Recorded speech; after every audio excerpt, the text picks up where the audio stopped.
Sound the alarm bells because for the second time in a matter of days, we have another emergency podcast here on Branch Worlds. The Denver Nuggets have fired their head coach, Michael Malone. They've also canned the general manager. It's a complete overhaul in Denver, led by also Rams owner, Los Angeles Rams owner Stan Kroenke, which is very weird because with the Rams, Stan Kroenke is very patient. Here in Denver, remember last year going to the playoffs, this team was potentially set up, and I had picked them to get back to the NBA Finals to potentially go to back-to-back championships. And now, less than 2 years after they won the championship, the head coach is fired. And in my opinion, this is a different situation than what went on with Taylor Jenkins and the Memphis Grizzlies because, well, that was shocking. You can make an argument that with John Morant and his gun antics and everything going on there in Memphis, that even if John Morant played an incredible postseason, they were not true NBA Finals contenders. They cannot match up with the Warriors. They cannot match up with the Lakers or Oklahoma City or a Denver. But with Denver, they have the best player in the world in Nikola Jokic, and that is undisputed in my opinion. And they just won the championship 2 years ago. And I know they've gone for a 4 game losing streak. Jamal Murray is not healthy right now. And Russell Westbrook is doing Russell Westbrook things and costing teams big games in the regular season and costing teams playoff runs. What guy said he would? I said that was the worst signing of any NBA team this entire offseason was the Nuggets signing Russell Westbrook. But Michael Malone is a very good NBA head coach. And to do this 1 week before the playoffs, when you are potentially in position, I know, they'd have to hope for the Lakers to lose a game or two here or there, but the Nuggets can still get the number 3 seed. And spoiler alert, because tomorrow on Brains World, I am playing NBA playoffs buy, sell, or hold with my man Jalen Sandvik, where Jalen asked me about certain NBA playoff teams, their stock heading into the playoffs. And when he asked me about the Nuggets' chances to make a deep playoff run, I said it is a hold because I need to see who they're matching up against, but I gave him a fighter's chance because of Nikola Jokic. Now, I'm in a complete sell because of the fact that they don't have a coach. Though I will say this, if the Denver Nuggets do go on a playoff run, and I mean if they get to the Western Conference Finals and or they get to the NBA Finals, and at the time I'm recording this Tuesday afternoon, we don't even know who the hell the interim head coach is yet. I'm doing this during my lunch break at work, for God's sakes.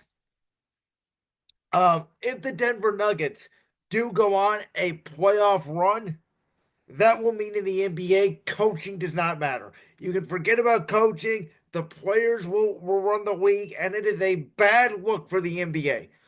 Imagine, even in Major League Baseball, right? Imagine you have a team that's, trying to chase to win their division. They get into a wild card spot. Or maybe a better example would be in the NFL. You have a team from the NFC South. You have a team from the AFC South. Like the Texans last year with D'Amico Ryans, or, even Tampa last year, right?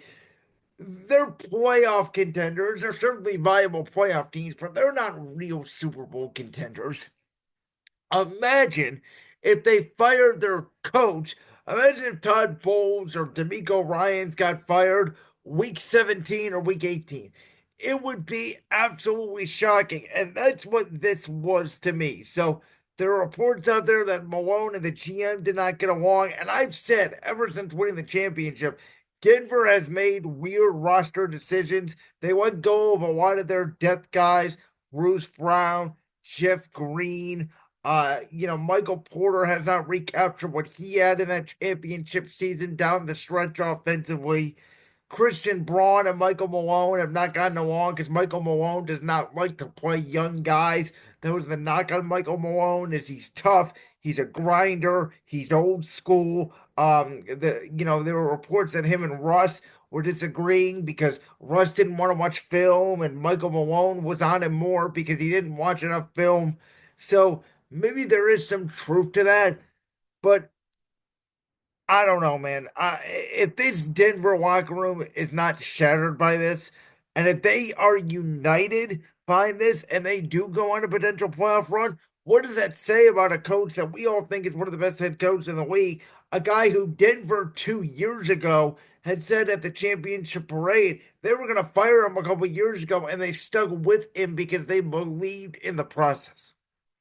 And maybe they feel like, with as good as Jokic is, they're wasting his potential. But I would argue that's not Malone's fault. I would argue that's more of the general manager's fault.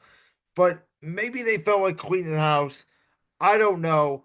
Who knows at this point if Jamal Murray even wants to come back, what that relationship is like. Jamal Murray has been one of the best playoff players when he's been healthy the last few years, hit multiple buzzer beating shots, has had multiple clutch moments, not only in the championship year, but last year as well. And then in the regular season, feels like he disappears. So I don't know. Weird situation. You got the best player in the world who basketball is his hobby, and he still scores 60 points a game off of. You have one of the best home court advantages. I was at Denver last year, Easter Sunday. My Cavaliers were in town. I was in Denver visiting family. I was at Ball Arena. Great fans in Denver for the Nuggets. Great atmosphere. That's a really great arena. And I, I don't know. This is one of the weirdest situations in the NBA. So this year, now since the NFL season sort of ended, since we've gone now more NBA, Luka Doncic has been traded from the Mavericks to the Lakers. Taylor Jenkins has been fired. Kevin Durant seemingly wants out of Phoenix. And Nikola Jokic in Denver fired their head coach Mike Malone. And the West just feels topsy-turvy. And oh, by the way, the Golden State Warriors got Jimmy Butler. So if you want to know why the West seems so unpredictable, that is why. I cannot wait for the Western Conference playoffs. I think it's going to be very matchup dependent. And now, next Tuesday, I'm going to give my NBA playoff predictions. I don't know what the hell to think. It's all going to depend on matchup, and Denver just seems like a wild circus right now. So, yes, I'm rambling because it's breaking news, and I don't know what else to say. This has been a Brandon's World emergency podcast sponsored by the one and only Voltage Live. We'll see you tomorrow when I play buy, sell, or hold with Jalen Sandvik of NBA playoff teams.